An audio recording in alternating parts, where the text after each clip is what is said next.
motherhood/baby update. We've made it. We're over 2 months. My little baby and I have grown so much in the last 2.5 months.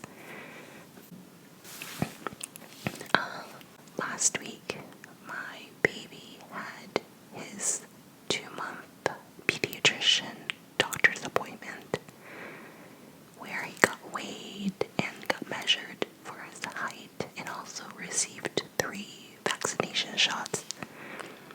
He is in the 79th percentile for height. He's very tall. And in the 89th percentile in weight. The doctor said that it doesn't necessarily mean anything. It is just a comparison of other babies of his same age. But considering that some babies are early, some babies are late, some babies are preemie, the comparison isn't that informative. What is informative is comparing his height and his weight from the previous month's measurements to see that there's a consistent growth. And he's right on track.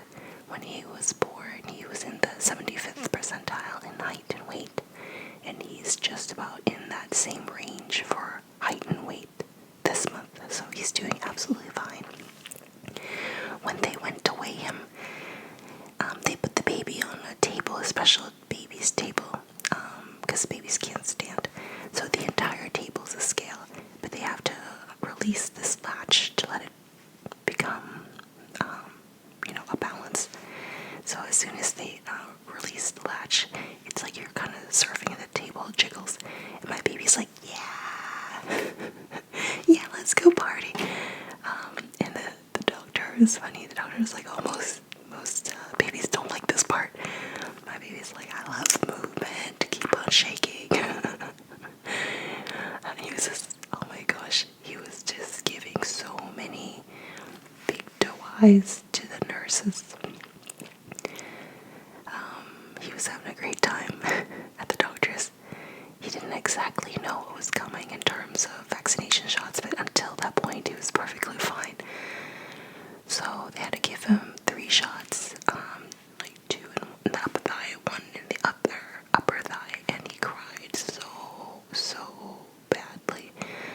His cry, I've never heard this cry before. It was so high-pitched, like he had never experienced anything so terrible in his poor little life. Maybe except for delivery, but he was so sad after.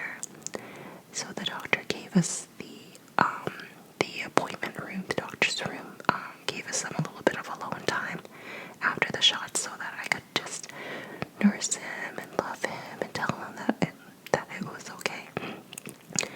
And he was a brave little trooper. He was just so sad during that part of the appointment, but everything else was absolutely fine. So in other news, my little guy is gaining a lot of strength in his legs. He's doing like crazy kicks.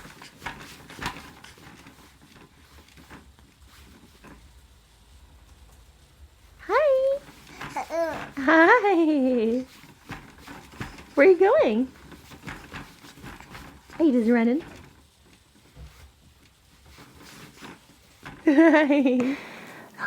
He started in the bath. He loves bath time, so he loves splashing the water and like feeling the water in the moment when we were preparing the bath for him. And he's just like sitting in this little swing chair that I have off to the side in the bathroom while I fill his little baby tub. He knows instantly what's going on, what's going to happen next. I think it's because we've done it so many times, like every single night. I have to fill the tub every single night. I have to hold him and take off his little outfit. And if he's having a very terrible day, I'll give him an early bath just so that he's happy. It's incredible. The moment he hears the water, he's like calm. He's like, oh, I know this. I've done this before. It's like so adorable. And it's hilarious. His mood changes instantly. I'm just holding him. It's gotten to the point where he doesn't even need to be in the water. He can be hovering above the water and he's like, ding.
So my little guy has grown from like having 1 hour cycles in the beginning of his life where he would sleep, eat, and play.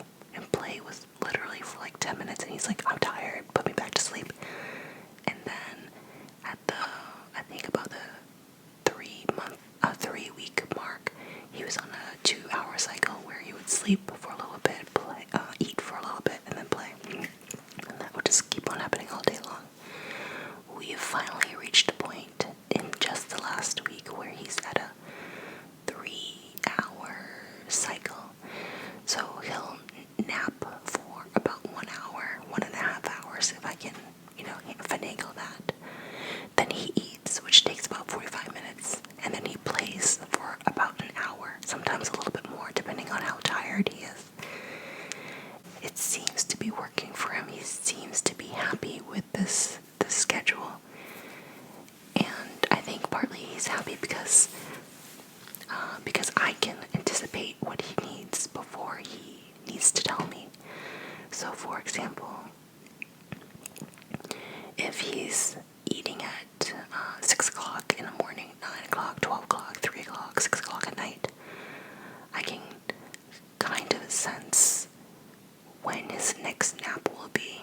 If they need to happen an hour before, start an hour before, hour and a half before. So the moment he just like rubs his eye, I'm like, oh, okay, nap time, let's go. I'll wrap you up and I'm just gonna hold you. And he's completely appears to be wide awake. But babies have like little cues that tell you what they need. And they have like, it's actually 3 levels, like the light cues where they rub their eye, they turn their face away from you because they're kind of done with whatever's happening, that they're like, oh, I need some separation. And the next level, I believe, is like squirminess, like, oh, I'm not really happy, I'm irritable, like, oh, I'm not happy. And then the last cue is crying. So if you hear a baby crying, it's often that their caregiver has missed the first 2 cues in order to get them what they need. So I've been practicing anticipating what my baby needs so that I don't hear the cries, because the cries just break my heart.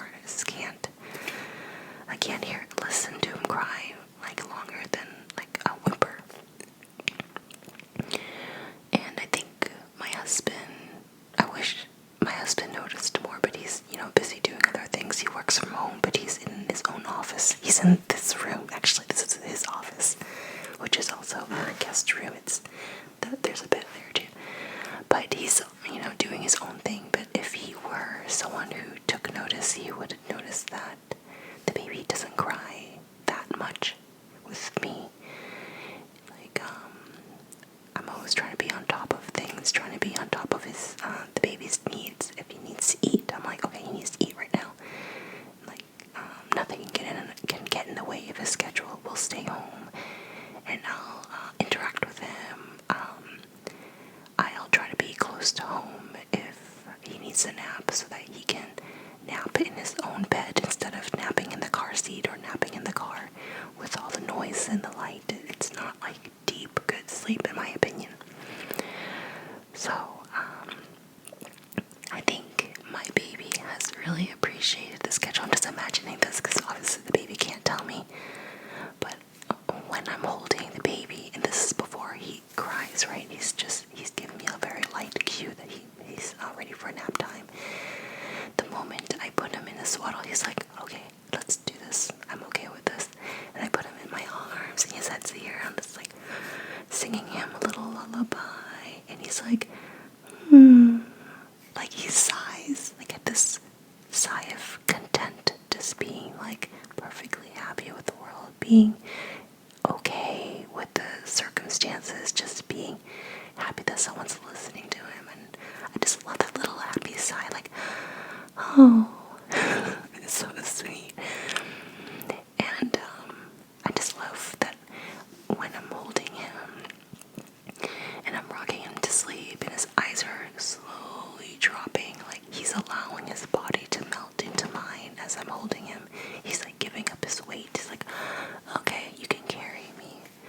And it's so adorable, his little face. I have to like really